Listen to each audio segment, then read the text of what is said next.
Salut!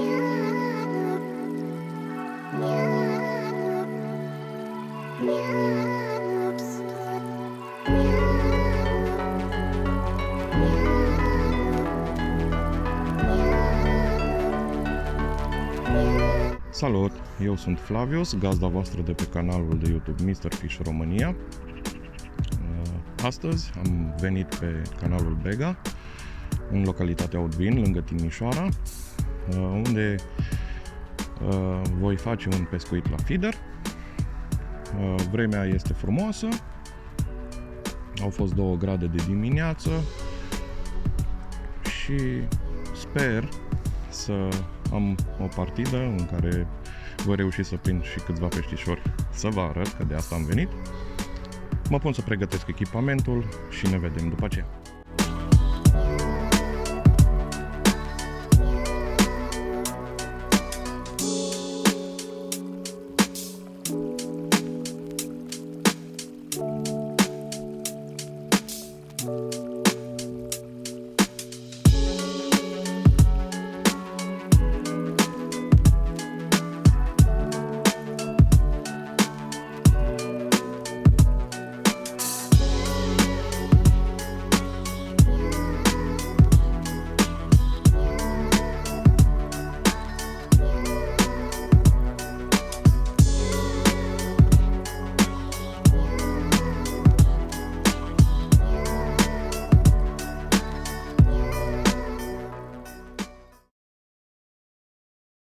Am terminat de pregătit echipamentul, am pus o cutie de viermi, opăriți și niște nadă, atât voi folosi astăzi.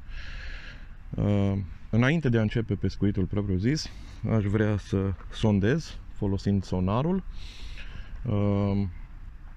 Poate în episoadele următoare voi folosi și plumbul, să vă arăt cum sondez cu plumbul, dar acum voi folosi, încă o dată vă spun, sonarul, să văd ce praguri am în față. Poate găsim chiar și un banc de pești, să putem pescui direct acolo. Mă apuc de sondat să văd exact ce am în față și după aceea vom continua cu pescuitul. Primul lanseu l-am făcut în malul de vis-a-vis, în care avem vegetație și câțiva pești, puțină vegetație pe fund. Apa e undeva la 3 metri, 3 metri jumate. Temperatura ei e de 6 grade. După 2-3 lanseuri am văzut și ceva pești.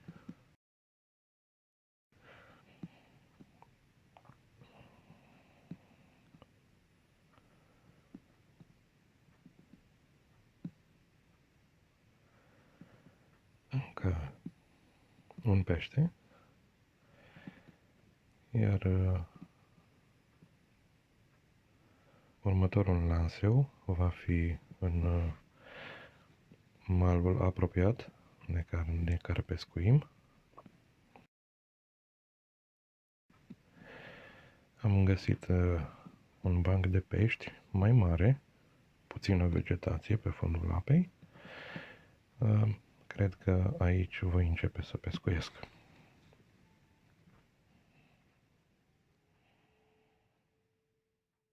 Am terminat cu sondatul.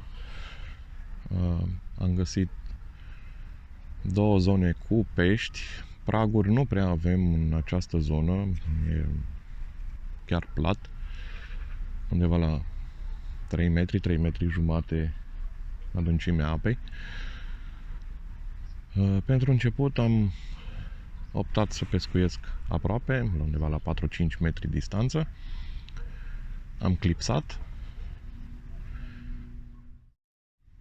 Sunt la al 2-lea lanseu. Un forfac de 40-45 de centimetri, cu fir de 0,12, un cârlig de 16. Coșulețul e unul de 60 de grame. Cred că ar merge și mai mic, dar rămâne așa, momentan. Nu mă afectează cu absolut nimic, un 5-10 grame în plus. Am o problemă aici, e o creangă, mă încurcă la lansare.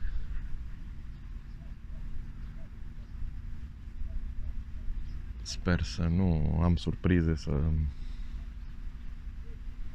las pe aici cârlige coșulețe.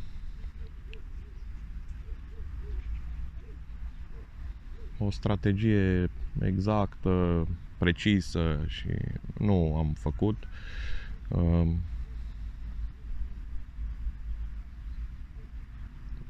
Doar vreau să subliniez că încerc să duc cât mai mult vierme mort pe vad. Poate stârnesc cumva apetitul peștilor. Ei se află aici în zonă.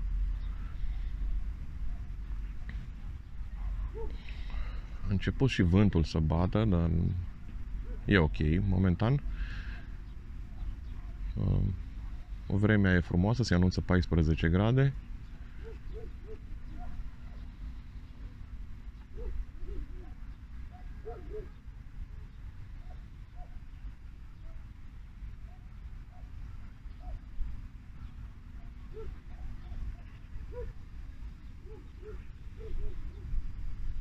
În dreapta mea mai sunt câteva locuri, au venit deja și alți pescari. Pentru că suntem foarte mulți pescari în România. Asta mă bucură, ne place natura, ne place aerul curat. Și sentimentul de a fi cu un pește în drill, de a-l prinde cât e el de mare sau mic, e nemaipomenit.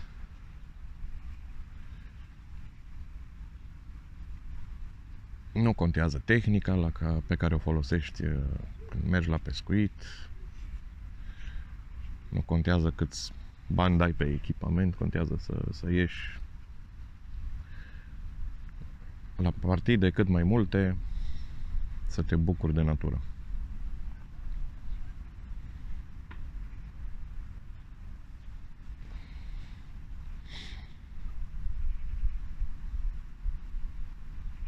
Fiind la începutul partidei, nu voi sta prea mult între lansări, undeva la 4-5 minute.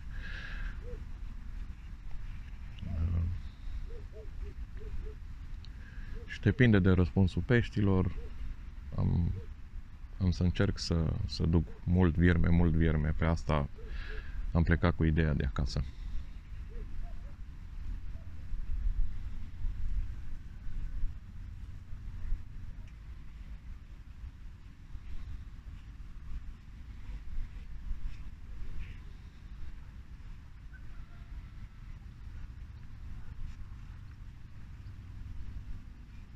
Voi insista în acest loc undeva la o oră jumate.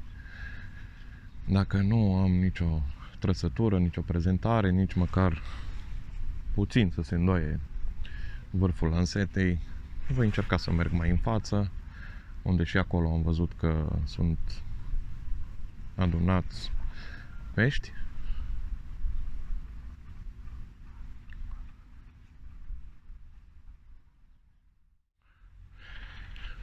Suntem la al 5-lea lanseu. Peștii nu prea vor să mănânce, nu am avut nici măcar un sac.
Să vorbim puțin despre nadă.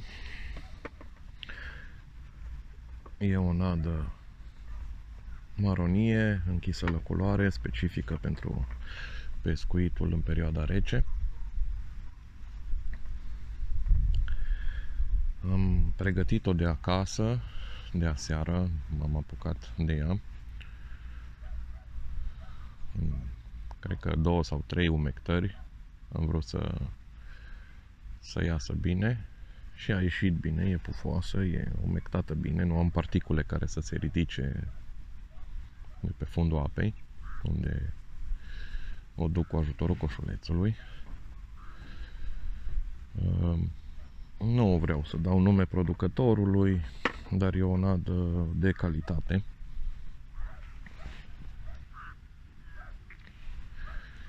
La fel și viermii opăriți de care am vorbit mai devreme, tot acasă i-am pregătit.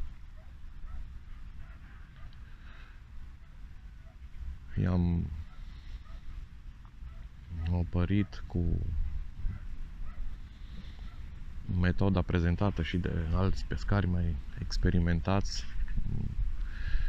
prin a adăuga apă fierbinte treptat până nu mai se poate ține degetul în apă. Astfel viermii își păstrează forma, culoarea, nu se întind, nu se fac gumoși, nu arată ca și cei vii. Echipamentul e o lansetă de 3,60 m light, cu putere de aruncare de 50 de grame. Chiar dacă am coșuleț de 60 de grame, nu are nicio problemă, îmi duce în lansare.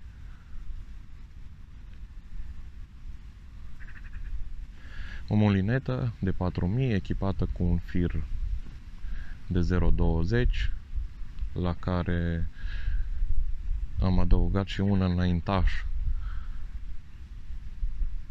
de vreo 5-6 metri la începutul partidei, pentru a avea siguranță în lansare.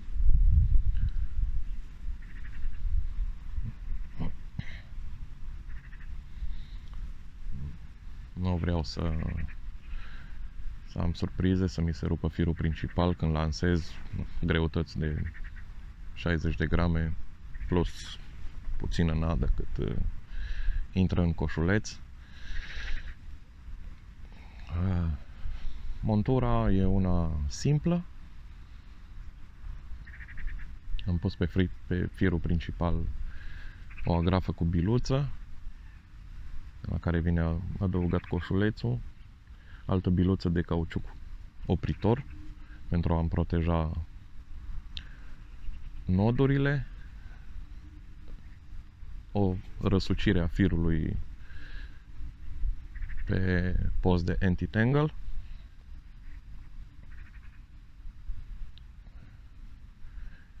și la care am adăugat forfacul de care am vorbit de 40 de centimetri, fluorocarbon 0,12 și un cârlic de 16.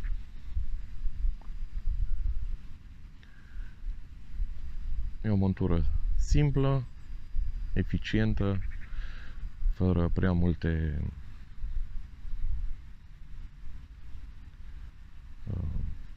chestii adăugate pe montură, pentru a vedea mai bine trăsăturile. La coșuleț această montură o folosesc și acum și în perioada de vară, când peștele mănâncă bine.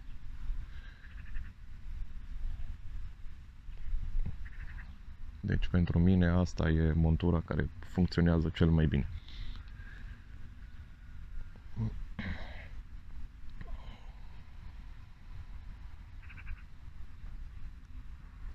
clar, dacă vom pescui pe râuri cu un debit mai mare, cu adâncimi mai mari, în care apa curge mai repede, vom mărim și noi dimensiunile coșulețului, forfacului, înaintașului, pentru a putea pescui cu siguranța de a nu rămâne fără montură.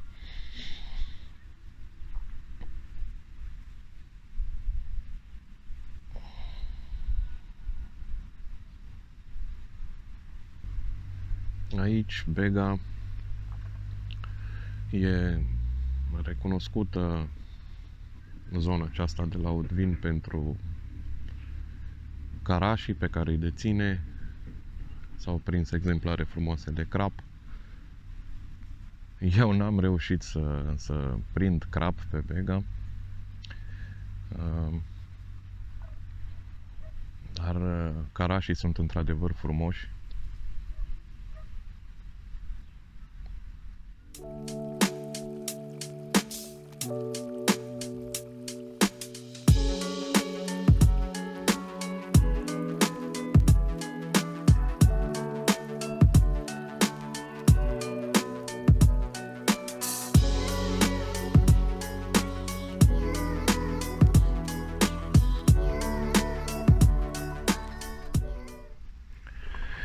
Pescuiesc deja de mai bine de o oră jumate pe vadul acesta din apropiere și nu am avut nicio trăsătură.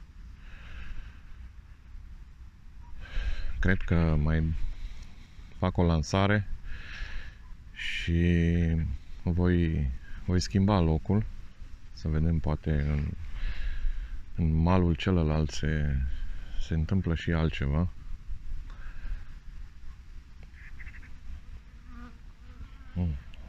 Am încercat, am dus, cum am spus, vierme pe vad. Am adăugat o altă strună mai lungă, dar trăsăturile nu au venit.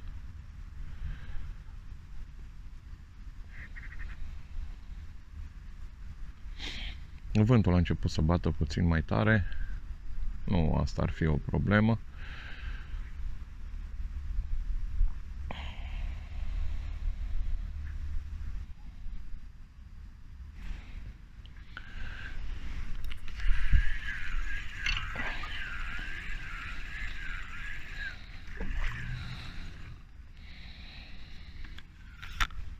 Mai fac o lansare aici, aproape.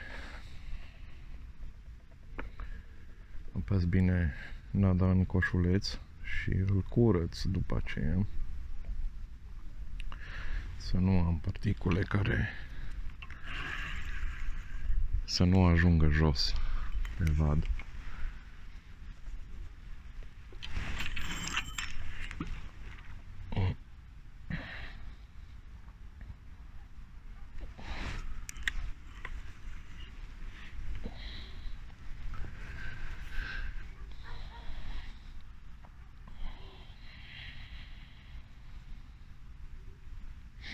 O chestie utilă ce o aplic eu în pescuitul cu coșuleț pe râuri e să nu las bățul jos pe suport până nu sesizez vârful că a ajuns coșulețul pe fund. Abia atunci las lanseta pe suport și mai molinez cât consider că e ok pentru a vedea și cele mai fine trăsături. Eu nu am știut asta când m-am apucat de pescuitul la feeder și trăsăturile fine nu le observam.